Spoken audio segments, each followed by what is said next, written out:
Hello, hello, and welcome back to Minotaur Hotel. We're still with our... I guess we're returning to our good boy. Yeah. No, excuse me. The cave swallows you back into the hotel's depths, a velvety darkness to which your eyes struggle to adapt. Your breathing and footsteps echo all the way to the spiral staircase. Your shadow extends long into the chamber, and turning irregular over the floor's jagged rocks. As your eyes settle down, you gaze upon it, at how gargantuan it is, the shadow of a man. Asterion's sitting against one of the chamber's walls, looking at you, and at this breast. Wait, at this beast. Yes, stretching from your feet. His stare is vacant, but his chin is dripping sweat.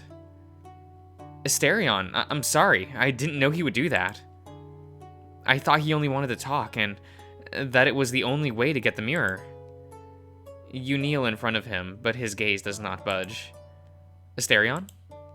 The flame in his eye socket flickers up to you. He speaks, but his voice is different, stilted, broken up, quieter. No, it is my fault. I should have. He seems to choke on his own words, and has a violent fit of coughing, almost as if he was about to puke his lungs out. He hunches over, and then you hear it. A whistling coming from the Minotaur's throat as it closes. He struggles to breathe. With one hand he grasps his own throat, with the other he supports his own weight. You move to touch him, but just as your shadow covers his head, he looks up to you, and nearly tumbles away from you. But something catches his attention, the mirror you are holding. On the blink of an eye, his aversion becomes hunger. He extends his hands to the mirror. You barely have enough time to think. You just let him remove it from your grasp. He hugs it and clasps to his side. The Minotaur still struggles to breathe, but there is a peace in him as he caresses the cold bronze with his fingers.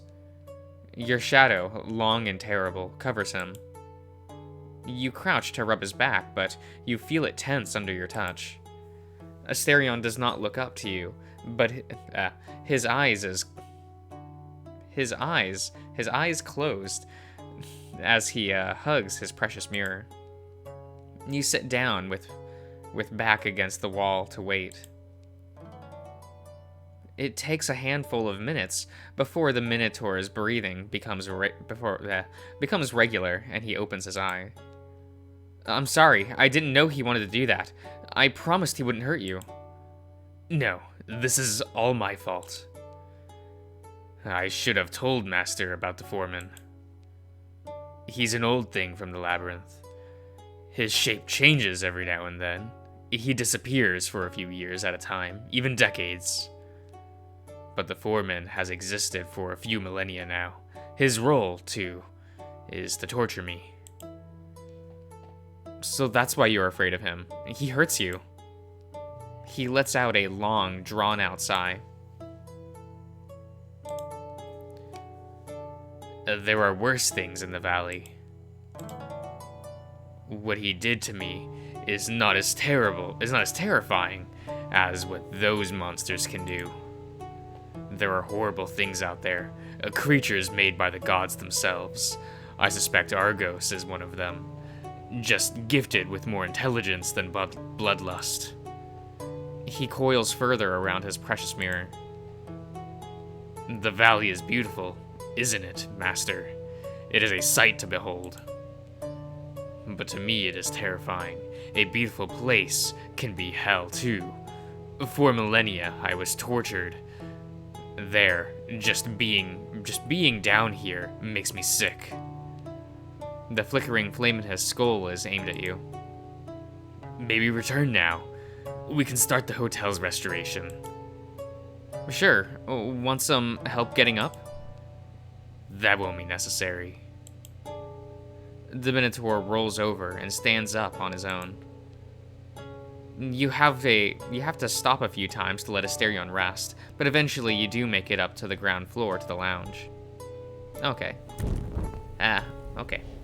And yet it is not said humans have a spark of divine. It's what separates them from beasts, I would assume. I have the divine in me as well. And I fear it. I do. Neither a beast nor a man, much less a god. Indeed. Oh, and dead, of course. Forever dead. All of that said, I would rather have been a human. Live my days, toil, perish knowing I was blessed with that which is essentially human. But humans' ingenuity at times goes too far. There are things the hotel cannot accomplish, no matter how much one tries. Man cannot be made immortal. For starters, the gods would not have been so lenient, and neither can the dead be brought back. The hotel will not make a god make gold or silver in large quantities. Okay, this is I remember some of these lines. It is my duty to inform you of such matters. Although I must say I am sorry for rambling. The Minotaur grumbles under his breath. I was suggested to do... none of it matters, however. Okay. The hotel is returning to life. It's almost like I'm going crazy. I thought I'd never see another living soul. Yeah, I was told to try out some other options for speedrunner, but to kind of do more of the same. You know, I may be weird. I think I prefer this design for Asterion. His middle evolution, you know. I actually really like the skull socket thing. I like that design element. I know how unworthy I am. That me being born was an atrocity on its own right. But the guests, my guests, what did they do? I would have endured everything all over again, a dozen times if only it meant they'd have a home. Because then, at least, I could rest knowing my pain was for something. The Minotaur sighs and looks away.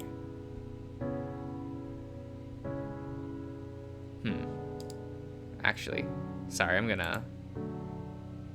Maybe that'll help? His lips tremble, his eyes narrowing down.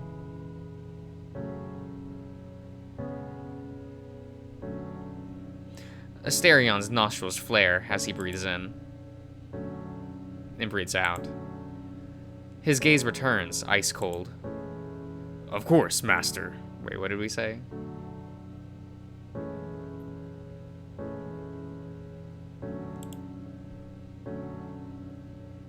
Long live the hotel's great lord.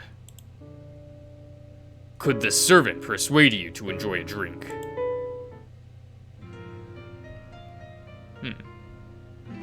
The Minotaur busies himself with your request. His scowl fades not long after. He says while caressing his hotel, with a gaze brimming with pride and love. For a moment, it even seems as if you did not exist. Oh, what wonderful moments we have. Just like it used to be. People all over again. We won't be so lonely. The Minotaur looks at the bottle on the wall. You don't recognize any of the labels, even if you can guess their contents. It would seem these are all in-house products. However, Asterion, however, seems at home. His gaze wanders for only a moment, before it gains a knowledgeable tinge. He selects the necessary bottles and sets out to make your drink. Asterion pours a glass for himself. What do you talk about next? Oh. Right, we just kind of have to do all of these, right?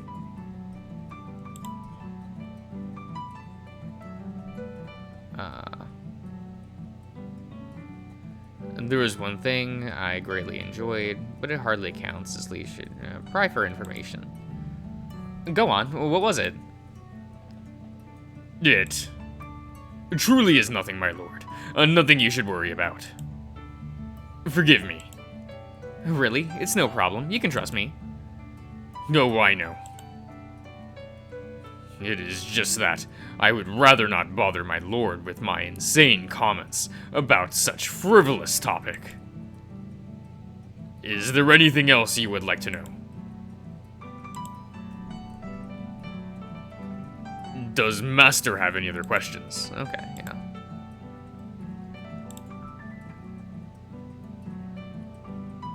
Oh.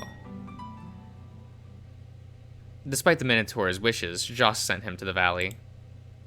Shivers run from the back of his skull down his spine, and maybe it was just a mistake. He didn't know better. It may not be malice, but memories of Clement keep assaulting him. He knows he must be cautious. He wishes it would not be the case, but he has played this scenario over and over in his head in the decades he was locked up in the cold room. There isn't much he can do against a master's commands, but there are contingencies. The Minotaur keeps thinking himself to exhaustion, analyzing every possible regarding this new master. He does not notice drowsiness setting in, nor sleep's merciful embrace.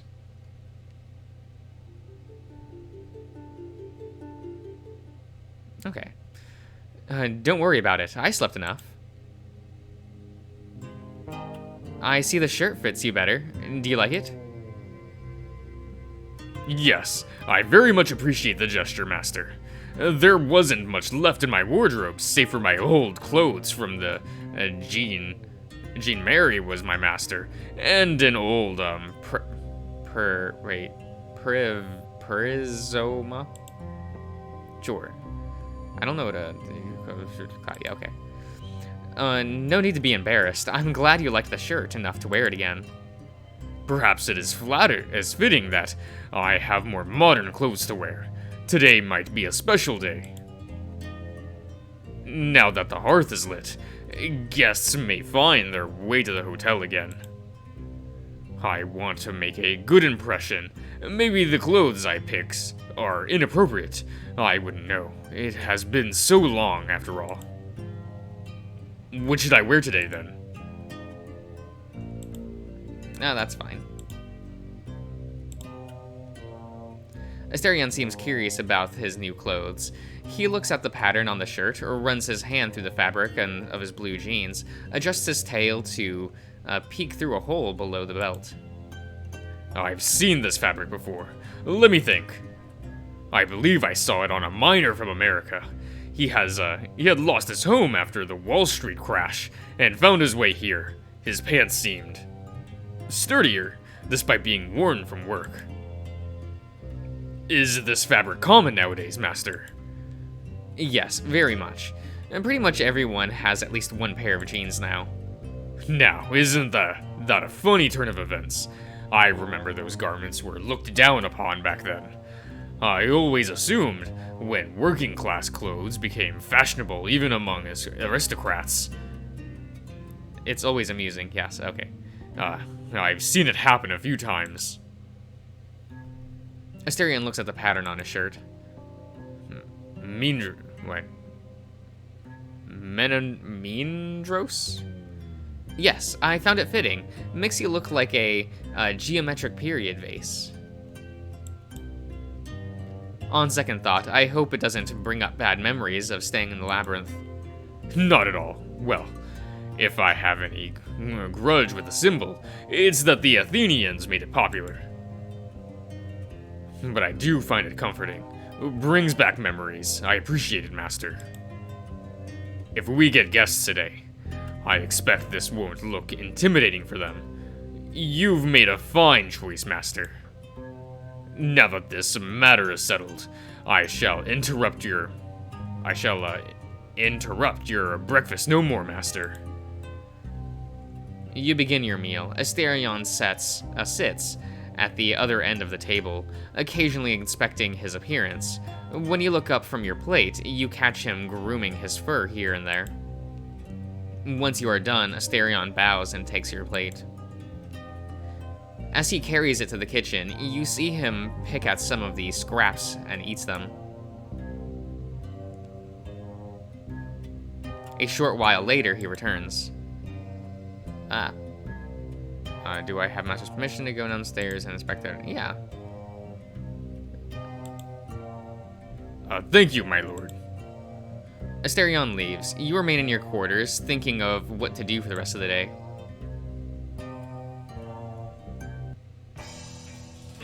Ah. Oh, wait, we can just skip? Oh, that's reasonable.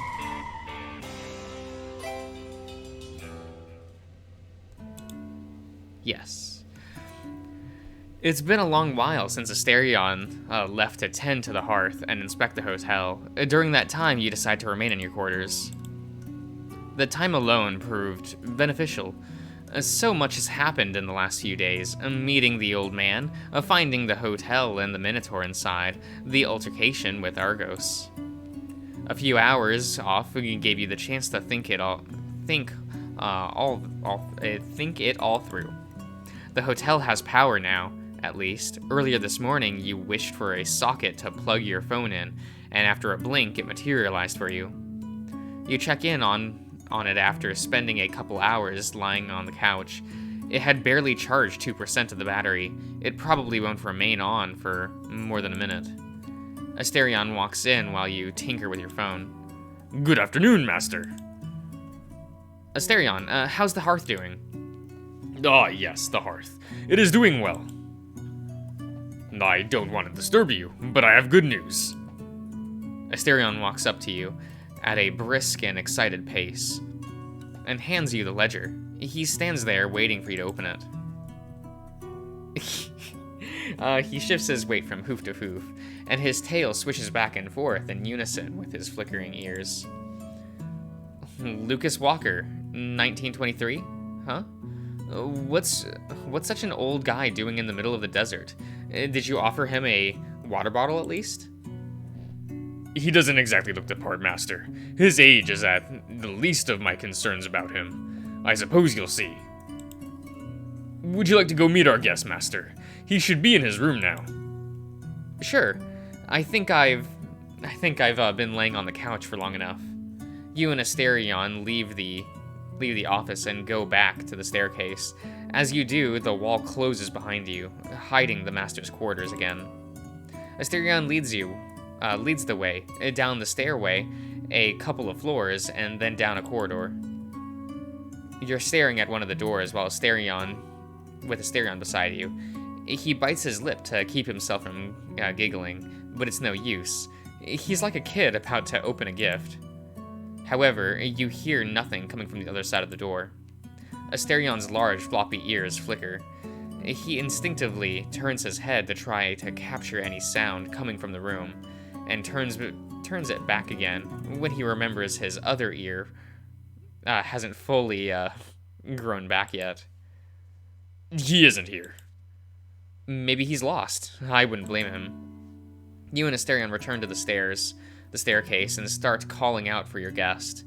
When you don't hear a response, you head back to the lobby. But no one is here either, so you keep going. You try a succession of rooms to no avail until you find yourself in the lounge. No sign of him here.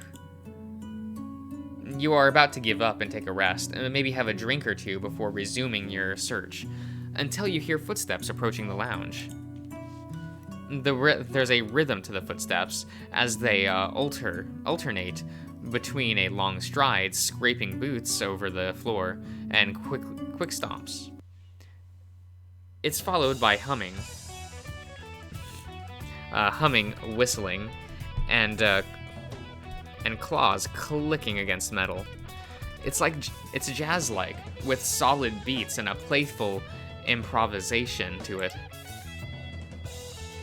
When your first guest arrives at the lounge, his eyes are already wandering up and down, catching the grandeur and lingering decay of the place. He does not notice you and Asterion at the bar. His eyes wander to the leather couches. Yeah, I remember this dialogue.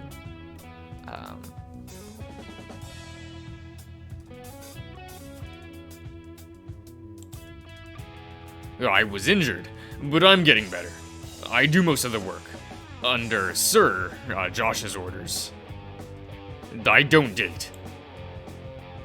Is that so? That's a shame, because I know for a fact there's no beef better than all American Angus. What I wouldn't do to have a taste. I'm not American, I'm Mediterranean. Ha! And as if that'll stop me. But I'm getting the hint. Don't worry, I'll stop. Anyhow, you got quite the place. Is this, yeah, okay. Okay.